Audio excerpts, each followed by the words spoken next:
জাতীয় থেকে আন্তর্জাতিক, প্রান্তিক জনপদ থেকে নগর, চারপাশে ঠিক এই মুহূর্তে কি ঘটছে তা নিয়ে আজকের আয়োজন এখন চারদিক। পুরো আয়োজন জুড়ে সঙ্গে আছে আমি মেহেরিনা আনি।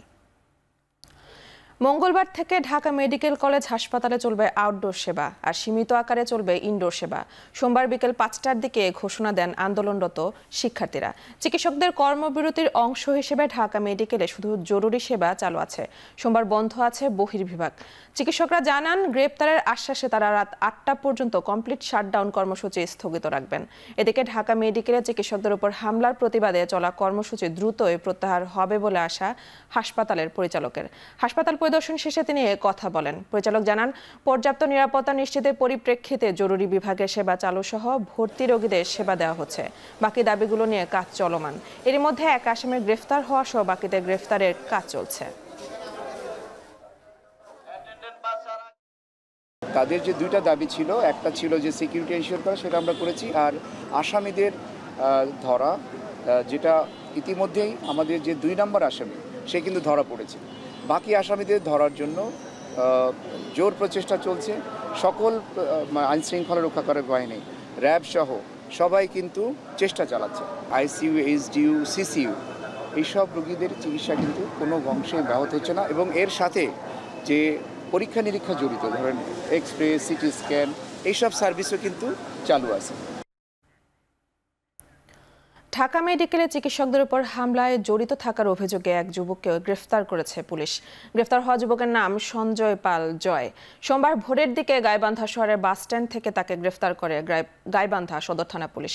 থানার পক্ষ থেকে জানানো হয়, ঢাকা মেডিকেলে হামলায় জড়িত থাকা সঞ্জয়কে নেয়ার জন্য ঢাকা থেকে একটি দল গাইবান্ধা যাওয়ার কথা। দলটি পৌঁছালে পরবর্তী ব্যবস্থা নেওয়া হবে। এর আগে শনিবার রাতে ঢাকা মেডিকেল কলেজ হাসপাতালে দায়িত্ব পালনকালে চিকিৎসকদের হামলার ঘটনা ঘটে।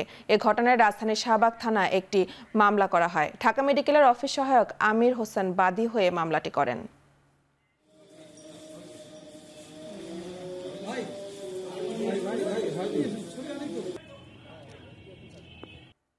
পোশাক শিল্পের নিরাপত্তায় সাভার, আশুলিয়া ও গাজীপুর রাতে সেনাবাহিনী, পুলিশ ও শিল্প পুলিশের যৌথ অভিযান চালানো হবে। স্বরাষ্ট্র উপদেষ্টার সঙ্গে বৈঠক শেষে কথা জানান বিজিএমই সভাপতি খন্দকার রফিকুল ইসলাম।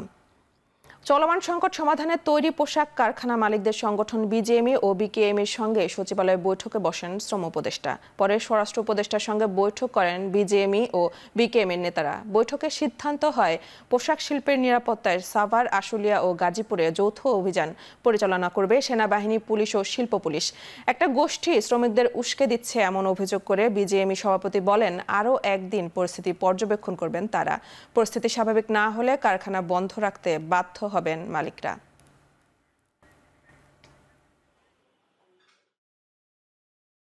আইন শৃঙ্খলা রক্ষণের বাহিনী, স্পেশালি ইন্ডাস্ট্রিয়াল পুলিশ এরা অত স্ট্রংলি আমাদেরকে সাপোর্ট দিতে পারে না, যার ফলে আজকে আমরা বলেছি যে আমাদের এখন আর্মির সর্বান্তক সহযোগিতা দরকার। তাদেরকে আজকে আশ্বাস দিয়েছে স্বরাষ্ট্র উপদেষ্টা, যিনি পরিপূর্ণ সহযোগিতা করবে এবং আমাদের নিরাপত্তার জন্য সর্বোচ্চ ব্যবস্থা করবে। যারা এখানে বহিরাগত আন্দোলনী, তাদের বিরুদ্ধে যা যা ব্যবস্থা নেওয়া দরকার ওই আশ্বাস আমাদেরকে দিয়েছেন ওনারা। সেই আশ্বাসের ভিত্তিতে আমরা কালকে ফ্যাক্টরি খুলব। ভারত পাকিস্তান দ্বন্দ্বের জন্য সার্ক এগোয়নি, তবে অন্তর্বর্তী সরকার চায় সার্ক কার্যকর হোক। আর মিয়ানমারের অভ্যন্তরীণ পরিস্থিতি শান্ত না হলে বিমস্টেক কাজে আসবে না। সোমবার দুপুরে পররাষ্ট্র মন্ত্রণালয়ের সাংবাদিকদের কথা বলেন উপদেষ্টা মোহাম্মদ তৌহিদ হোসেন। এ সময় পশ্চিমা দেশগুলোর সঙ্গে বাংলাদেশের সম্পর্কের উন্নতির আশা প্রকাশ করেন তিনি। বিমস্টেককে আমরা ভেবেছিলাম যে সার্কের একটা বিকল্প হয়ে দাঁড়াবে, সেটা কিন্তু দাঁড়ায় নাই। কারণ মিয়ানমার যতক্ষণ শান্ত না হবে ততক্ষণ বিমস্টেক সত্যিকার অর্থে খুব ইফেক্টিভ কিছু হতে পারবে না। একইভাবে আমরা কিন্তু সার্কের বিকল্প হিসেবে চাই না বিমস্টেক। সার্ক একটা এন্টিটি যেটাকে আমরা চাই যে ভাইব্রেন্ট হোক। এবং আমি আপনাদেরকে এটুকু বলতে পারি, চিফ অ্যাডভাইজার নিজেও খুব আগ্রহী সার্ক পুনরুজ্জীবনের ব্যাপার। তো আমরা দেখি কতটুকু কি করা যায়। সার্ক আমরা জানি যে এটা হলো victim of India Pakistan rivalry. আমরা চাই না যে সেটা। অন্তর্বর্তী সরকারের প্রধান উপদেষ্টা ডক্টর মোহাম্মদ ইউনূসের সঙ্গে সৌজন্য সাক্ষাৎ করেছেন যুক্তরাষ্ট্র দূতাবাসের চার্জ দ্য অ্যাফেয়ার্স হেলেন লাফেব। সোমবার দুপুরে যমুনায় প্রধান উপদেষ্টা ডক্টর ইউনূসের সঙ্গে সাক্ষাৎ করেন তিনি। প্রধান উপদেষ্টার প্রেস উইং থেকে তথ্য নিশ্চিত করা হয়েছে। এ সময় তারা দুই দেশের পারস্পরিক স্বার্থ সংশ্লিষ্ট নানা বিষয় নিয়ে আলোচনা করেন।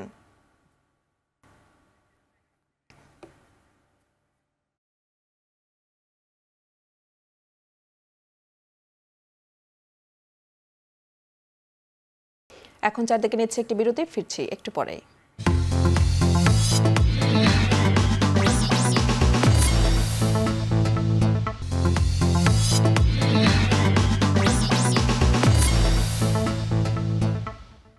বিরতির পর ফিরে এলাম, আপনারা দেখছেন এখন চারদিক।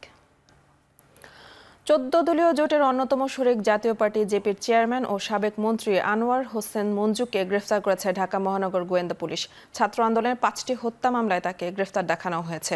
সোমবার বিকেলে রাজধানীর ধানমন্ডিতে নিজ বাসভবন থেকে তাকে আটক করা হয়।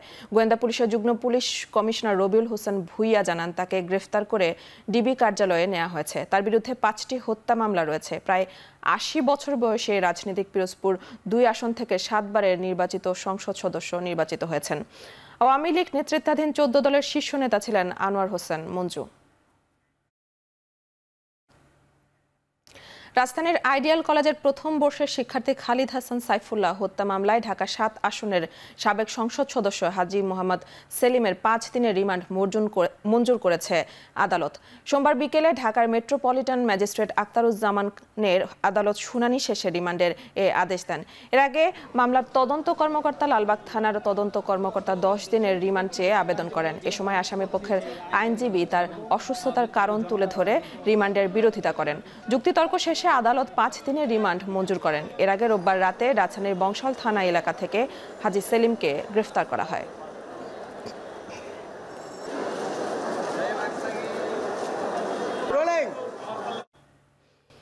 আওয়ামী লীগের প্রচার ও প্রকাশনা সম্পাদক আব্দুস সোবহান গোলাপকে আরও 3 দিনের রিমান্ড দিয়েছেন আদালত। ঢাকার সিএমএম কোর্টে মামলার তদন্ত কর্মকর্তা 7 দিনের রিমান্ড আবেদন করলে 3 দিনের রিমান্ড মঞ্জুর হয়। এর আগে গেল 25 আগস্ট পোশাক শ্রমিক রুবেল হত্যা মামলায় রাজধানীর পশ্চিম নাখালপাড়া থেকে গোলাপকে গ্রেফতার করা হয়।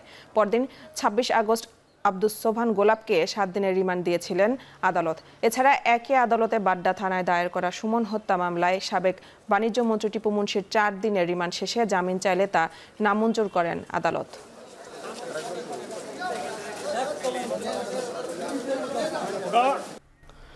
কোটা সংস্কার আন্দোলনে যাত্রাবাড়িতে রাসেল নামে এক যুবককে হত্যার অভিযোগে সাবেক প্রধানমন্ত্রী শেখ হাসিনাকে প্রধান আসামি করে 36 জনের নামে আরও একটি হত্যা মামলা।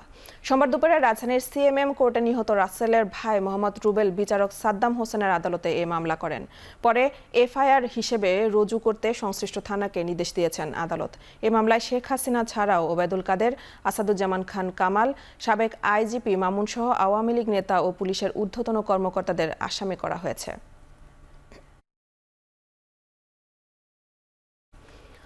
অন্তর্বর্তী সরকার ও নির্বাচনের সময়সীমা বাংলাদেশের অভ্যন্তরীণ বিষয় বলে মনে করে চীন। জামায়াতের আমিরের সঙ্গে সৌজন্য সাক্ষাৎ শেষে একথা জানিয়েছেন চীনের রাষ্ট্রদূত ইয়াও ওয়েন। সাক্ষাতে রোহিঙ্গাদের প্রত্যাবাসনে চীনকে ভূমিকা রাখার অনুরোধ জানিয়েছেন জামায়াতের আমির ডক্টর শফিকুর রহমান। সোমবার বিকেলে রাজধানীর মগবাজারে দলের কেন্দ্রীয় কার্যালয়ে জামায়াতের ইসলামীর আমির ডক্টর শফিকুর রহমানের সঙ্গে সাক্ষাৎ করেন চীনা রাষ্ট্রদূত ইয়াওয়েন। প্রায় ঘণ্টাব্যাপী সৌজন্য সাক্ষাৎ শেষে আমির আরও বলেন, আগামীতেও এ ধরনের আলোচনা অব্যাহত থাকবে। পরে চীনা রাষ্ট্রদূত জানান, বাংলাদেশে চীনের বিনিয়োগ ও দুই দেশের মধ্যকার সম্পর্ক উন্নয়ন নিয়ে আলোচনা হয়েছে।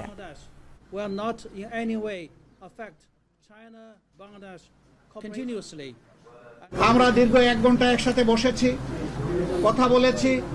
দুই দেশের স্বার্থ সংশ্লিষ্ট ব্যাপারে আমরা কথা বলেছি, কিভাবে চায়না এবং বাংলাদেশ আরও কাছাকাছি এসে আমরা একসাথে কাজ করতে পারি। আমাদের শিক্ষা, সংস্কৃতি, ডেভেলপমেন্ট এই সব ক্ষেত্রেই আমরা একসাথে এগিয়ে যেতে পারি, সেই বিষয়গুলো আলোচনা হয়েছে। তারা যেন বাংলাদেশে তাদের ইনভেস্টমেন্টকে আরও বেশি ইনক্রিজ করেন, আমরা আশা করছি যে তারা এটা সক্রিয় বিবেচনায় নেবেন। To work for the final repatriation of Rohingya, we'll work together with Jamaat Islami and other stakeholders for the early repatriation. I say it is the internal affair of Bangladesh, so we'll respect the decision made by the people of Bangladesh. We're respectful. ব্যবসায়ীদের দাবির মুখে পদত্যাগ করেছেন Chittagong chamber of কমার্সের সব পরিচালক। সোমবার সভাপতি সহ 12 জন পরিচালক একসঙ্গে পদত্যাগ করার মধ্য দিয়ে সংগঠনটির 24 জন পরিচালকই দায়িত্ব থেকে অব্যাহতি নিলেন। পরিচালকদের সবাই পদত্যাগ করায় বর্তমান পরিচালনা পর্ষদ বিলুপ্ত ঘোষণা করেন চট্টগ্রাম চেম্বার অব কমার্সের সভাপতি ওমর হাজ্জাজ। এমন অবস্থায় প্রশাসক নিয়োগের অনুরোধ করে বাণিজ্য সংগঠনের পরিচালকের কাছে চিঠি দেন তিনি। এর আগে জ্যেষ্ঠ সহ সভাপতি তরফদার রুহুল আমিন সহ 12 জন পরিচালক পদত্যাগ করেন। সরকারের পট পরিবর্তনের পর 2 সপ্তাহ ধরে পরিবারতন্ত্র প্রতিষ্ঠা ও সদস্যদের ভোটাধিকার হরণ সহ নানা অভিযোগে চট্টগ্রাম চেম্বার অব কমার্সের পরিচালনা পর্ষদের পদত্যাগের দাবিতে আন্দোলন শুরু করে ব্যবসায়ীরা। নিয়োগের পর চট্টগ্রাম চেম্বার অব কমার্সের নির্বাচনের আয়োজন করবেন প্রশাসক।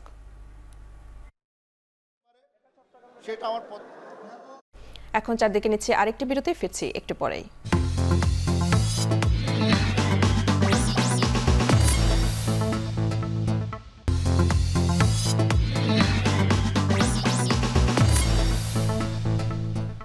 বিরতির পর ফিরে এলাম আরও একবার। আপনারা দেখছেন এখন চারদিক। বেতন বাড়ানোর দাবিতে সাপ্তাহিক ছুটির দিনে বিক্ষোভে নেমেছেন যুক্তরাষ্ট্রের 10,000 হোটেল কর্মী।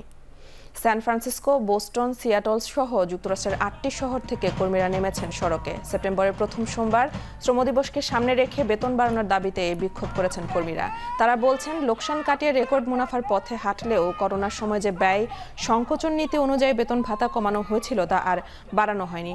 অনেকে অভাবের কারণে আর শহরে জীবন ধারণের মতো অবস্থায় নেই বলেও জানান তারা। এই বিষয়ে মুখ খুলেনি ম্যারিয়ট, হিলটন সহ অভিজাত হোটেল কর্তৃপক্ষ। শেষ করছি এখন চারদিক। সঙ্গে থাকার জন্য ধন্যবাদ।